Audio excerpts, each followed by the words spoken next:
आप लोगों को इस सवाल से डर लगता है, डरने की कोई जरूरत नहीं है। आइए महाराज आप लोगों को सिखाते हैं, एकदम चुटकियों में नहीं बनेगा तो कहिएगा। जो भी कठिन से कठिन प्रश्न होगा सिखाने का काम हम करेंगे, बस आप लोग इस चैनल से जुड़िए, ठीक है। और वीडियो अच्छा लगेगा तो लाइक और शेयर जरूर कीजिएगा। देखिए प्रश्न क्या है, प्रश्न है कि यदि 3xy तथा 15 समांतर श्रेणी में है, समांतर श्रेणी का मतलब एपी होता है, यानी एपी में दिया हुआ है, तो आपको जो है x प्लस वाई का मान आपको ज्ञात करना है। और यह सवाल देखिए 2026 के पेपर में आया हुआ है, वो भी ऑब्जेक्टिव के रूप में। ए का मान आपका 9 दिया है, बी का मान 18, सी का मान 27 और डी का मान 36 है। थोड़ा एक्सप्लेन करके आप लोग अच्छा से बताएंगे, इसे 2 नंबर में भी सवाल अगर आएगा तो आप लोग कोई दिक्कत नहीं होगा। तो सबसे पहले हम लोग लिख लेते हैं इसको एपी में। समांतर श्रेणी का मतलब क्या होता है, एपी, यानी एपी में आपका क्या क्या संख्या है, 3 है, x है, y है और 15। इसके आगे डॉट डॉट की चिन्ह दे दी, इसका मतलब इसके और आगे संख्या हो सकता है।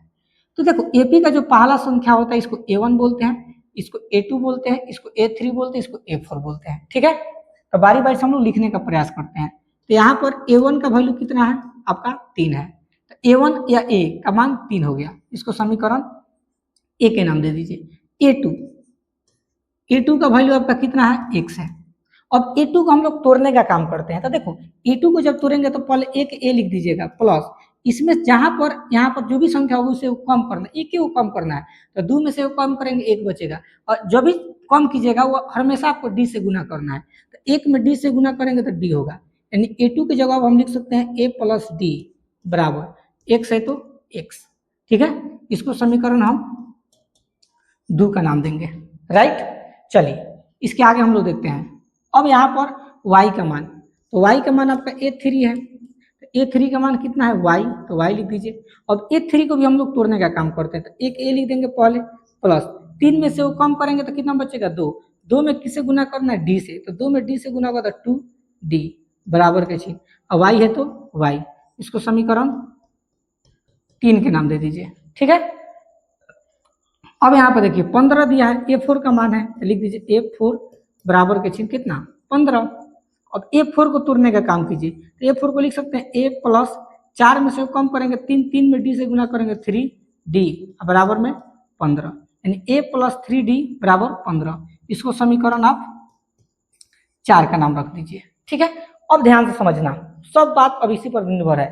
देखिए किसी भी चीज का मान ज्ञात करने के लिए आपको A और D की मान जरूरत होता है। तो देखो यहाँ पर x के मान कब निकलेगा, अगर हम यहाँ पर x के मान कब निकलेगा, जब यहाँ पर a और d का मान चाहिए तब न x का मान लिख लेगा। y का मान कब लिख लेगा, जब a और 2d की जरूरत पड़ेगा, d का तब लिख लेगा।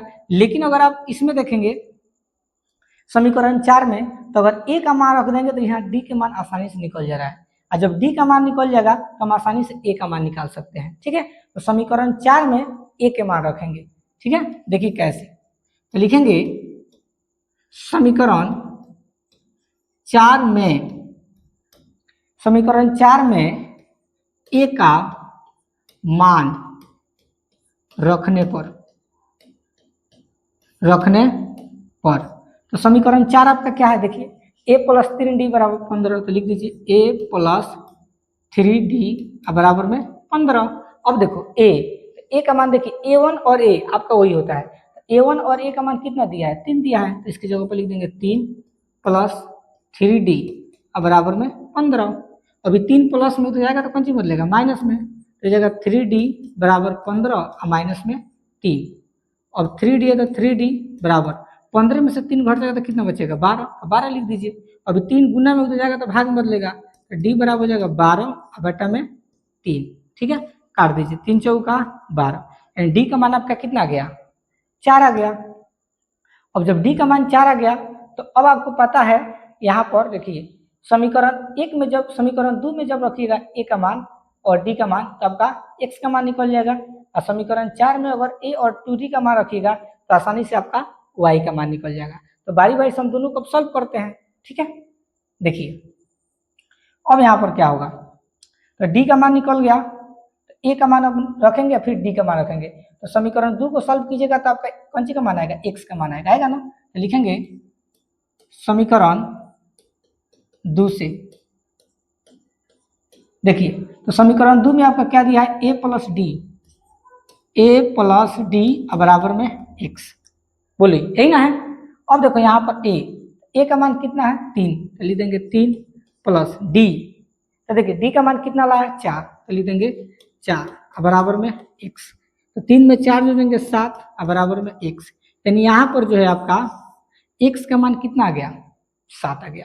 ठीक है, उसी तरह हम समीकरण 3 को सॉल्व करेंगे तो y का मान आएगा। ठीक है, तो लिखेंगे समीकरण 3 से, तो समीकरण 3 आपका क्या है, तो a प्लस टू डी बराबर में y, तो देखो a का मान आपका कितना है 3, तो लिख देंगे 3 प्लस 2 है तो 2 गुने डी का मान देखिए कितना है 4, लिख देंगे 4 बराबर में y। ठीक है, चलिए इसके आगे यहाँ पर सॉल्व करते हैं अब, तो 3 के 3 और 4 में 2 से गुना होगा तो कितना होगा 8, यानी 3 प्लस 8 बराबर में क्या होगा y, 8 और 3 11 बराबर में y, यानी यहाँ पर जो है y का मान आपका कितना आ गया 11 आ गया। अब x और y का मान निकल गया तो आपको x प्लस y का मान निकलना है, तो अब लिखेंगे प्रश्न से, तो प्रश्न में आपका क्या कर रहा है कि x प्लस y का मान बताइए, तो बताओ x, तो देखिए x का मान कितना आया है 7, तो लिख देंगे 7 प्लस y का मान कितना आया है 11, तो 11 लिख देंगे। अब 11 में 7 जोड़ेंगे कितना होगा 18, आपका आंसर हो गया। एकदम प्यारे बच्चों एक्सप्लेन करके बताया है। ठीक है, तो इसका बताइए आंसर में क्या होना चाहिए, तो ऑप्शन नंबर जो बी होगा आपका राइट आंसर होगा। तो अगर आप लोगों को वीडियो अच्छा लगा हो तो लाइक शेयर कमेंट जरूर करिए, कमेंट में बताइए वीडियो कैसा है। धन्यवाद।